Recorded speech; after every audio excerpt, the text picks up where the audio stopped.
Hello everybody, welcome to our third episode of LightHouse. Man, it is Black History Month, so we just want to say happy Black History Month to everybody, all our viewers out there. Today, we got some very special guests that we have here that we'll introduce. But before I do that, let me introduce my co-host, Tella, and then I'm Meech, of course. And then today we have with y'all Black Table Arts. What's up, everybody?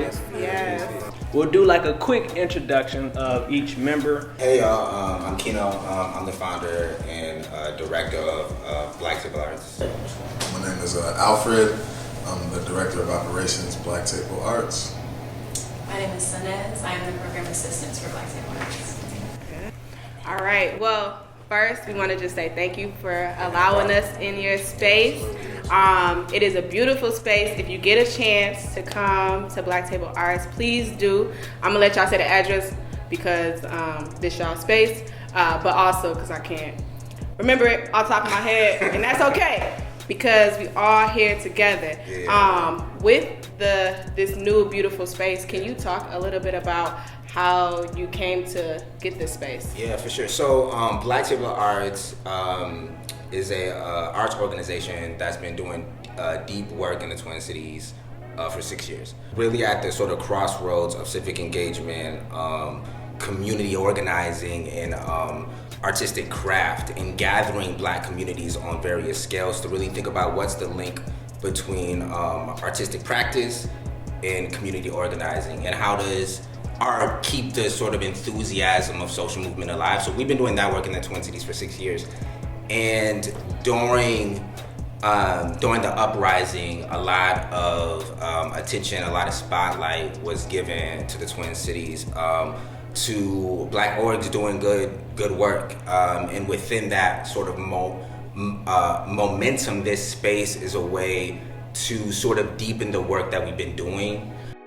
Okay, yeah, thank man. He didn't answer like 5 He questions. definitely, I was like, bring it back. That's cool because that was my second question, but that's cool. Yeah, and really, I think that teamwork speaks to the cooperative nature of Black Table Arts. That quote on the wall, when you walk in, there's this big quote on the wall, and it's by a poet, John Curl, but really speaking to, we can all create cooperatives, right? It takes 3 or more people in a mutual aid relationship, right? And thinking about how can we resource each other to achieve a thing. And in this context, it's Black liberation through the arts. So that teamwork is, it's so, this work can't happen without it. It requires more. So you guys got a team of full-blown artists coming together to create and build opportunities for a community of artists. Man, that's amazing. So it is Black History Month. So I gotta ask you guys, who are some iconic, or not even iconic necessarily, who are some Black figures that led you guys on this path of your art? Yeah, so within this structure, within this building, we wanted to put the names of artists a part of the actual structure itself. So every person who comes know that we come out of a tradition of artists. And those people are Lorraine Hansberry, that we have a reading corner named after, Tony K. Bambara, that our conference room is named after Octavia Butler, and Suzanne Césaire. And these artists, for me, think about artists not only as people who do an artistic medium, but those who can conceive of imagination and empathy. Really influential for me, and getting and stringing me along to think about what's the role of local food, the role of local prisons, the role of local police, the role of local educators, to think about how do we better Black life. So, Dope. I think for myself, I think when I kind of ran into James Baldwin, just his kind of take on to be Black in America is to be constantly enraged.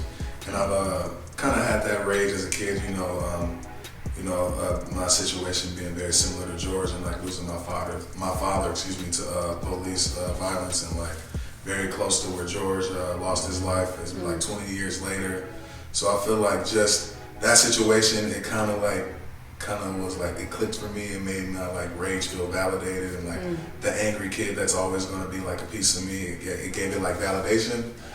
And as for myself, I have to say Maya Angelou. I would say just like the poise and just her voice is so strong and powerful, and like having similar situations of myself growing up and everything, and just having that voice of just always moving with love and just growth, and just seeing like the dynamics of just how she was like a one-woman show, you know, doing poetry, dancing, singing, and it was just like never had that limitation of just blocking you off from anything that you can see yourself becoming, and having the outside world saying, well, I don't know if you can. It's just like, well, let me show you.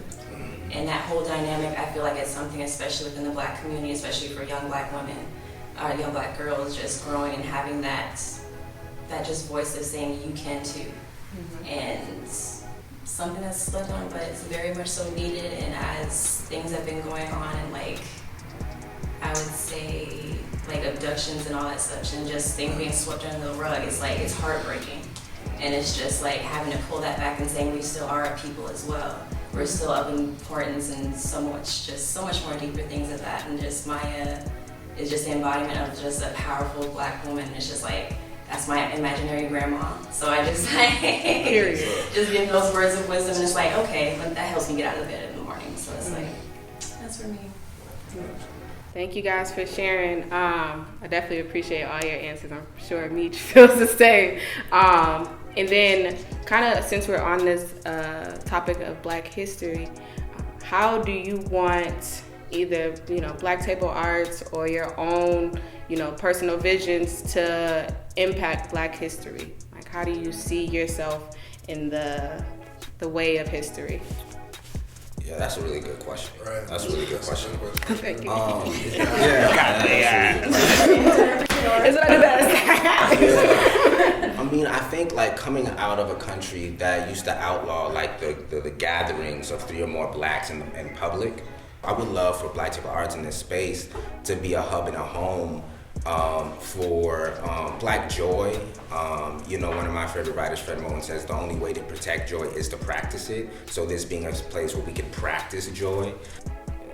Yeah, I think it'd just be cool as far as legacy, just the future generations saying like they got their start here, or they use this place to really to like grow, or they wouldn't have made it without Black table arts, whether it's and not even like Black table arts us, just the space that they got, or that having that opportunity to be themselves and just smile as much as they want, or laugh so hard the back of your ears hurt, so having a safe space where they can grow and be the person they want to be, I think is like the most important, or just a great thing to be remembered by. I was just saying, like having that connection, because a lot of young people don't have that support system, that guidance, and just anything that can push them into the direction of what they're really trying to accomplish within themselves.